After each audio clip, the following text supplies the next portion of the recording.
Hi, welcome to Steve Chats Wrestling, hashtag SCW right here on YouTube.com. Thank you for choosing the channel and choosing the video. Subscribe right now, leave any comments in the comments section. Please like and share the video. Talking TNA Impact Wrestling for you now.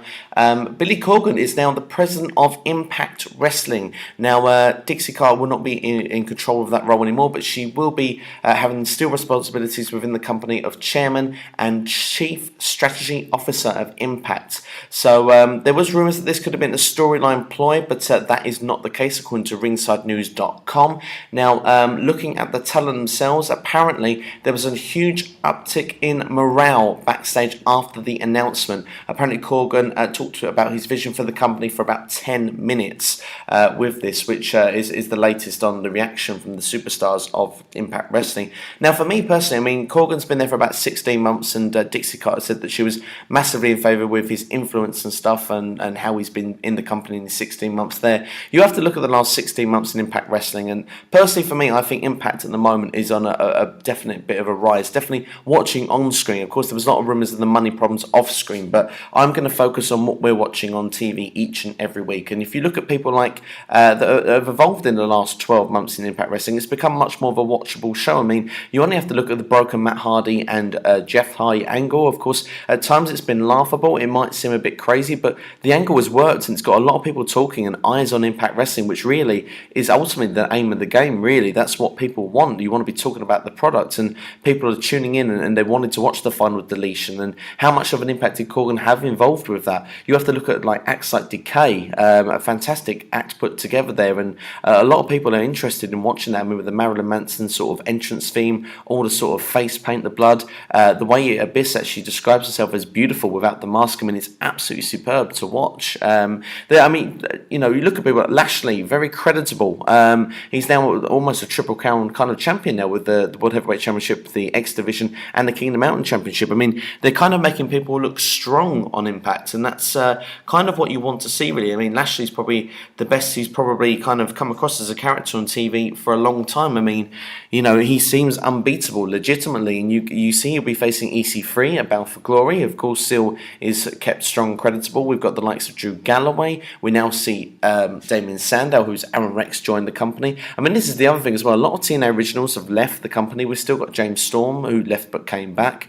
There was earlier this year, I mean, Bobby Roode and Eric Young left the company. I must admit, I had my doubts, and I mean, maybe financially, I mean, they still might not be in the greatest position ever, but watching on screen, I do believe that TNA could have a fresh way going forward. I kind of compare them to WWE and see where they kind of are now, because of course, once all the originals of WWE left, you saw like the next generation take over, like Shawn Michaels and Bret Hart taking over from the people like Hulk Hogan, Macho Man, Ultimate Warrior. And we kind of look at that now and see a lot of the originals have gone. So you look now and say, well, who's going to drive the company forward? Well, we've got EC3, we've got Drew Galloway, Lashley is in there at the moment, who was kind of there once before, but is definitely doing a credible role now in 2016. We see the likes of now Aaron Rex, who's come in. There's rumours, of course, that TNA are interested in other people. I mean, could they bring in a Ryan Reeves right back? Could they bring in a Stu Bennett, who apparently is meant to be keeping away from wrestling for the time being, but away Barrett? Cody Rhodes is out there. I mean, would Kurt Angle come back, or would he finish his career in WWE? I mean, I'm pretty sure, actually, I think Angle will finish in WWE. But, I mean, you look at it and say, well, there is potential there, and there's talent out there to make the next generation. I mean, they've signed Moose, who was linked with WWE. Of course, WWE called they were interested in him for the time being, but TNA swooped in and they got him. What's not to say that they couldn't sign people like the Young Bucks and you know, Adam Cole. I mean, Adam Cole has had a link with WWE as well. So, I mean, the possibilities potentially could be endless for TNA. I mean, you look at people like Mike Bennett, who's done pretty well coming in as well. I'm pretty fan of the TNA product, of what I see in 2016. And for me, really, I think it's perhaps as strong as it's been for perhaps now maybe 3 years. I mean, the last time I thought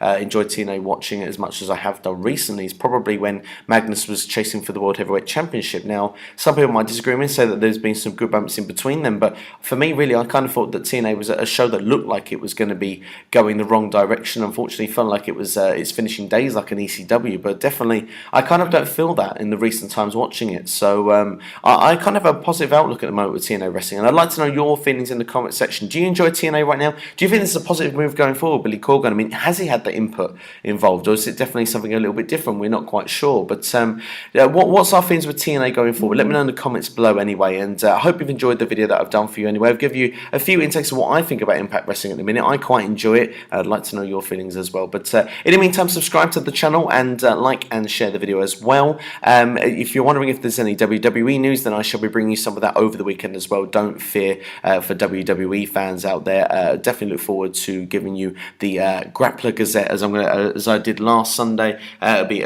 basically a roundup of all WWE news, and I'll probably give that to you tomorrow. So keep an eye for the channel as well. You've been watching Steve Chats Wrestling right here on YouTube.com. Thank you for choosing the channel and choosing the video, and make sure to hit that button, subscribe. Take care.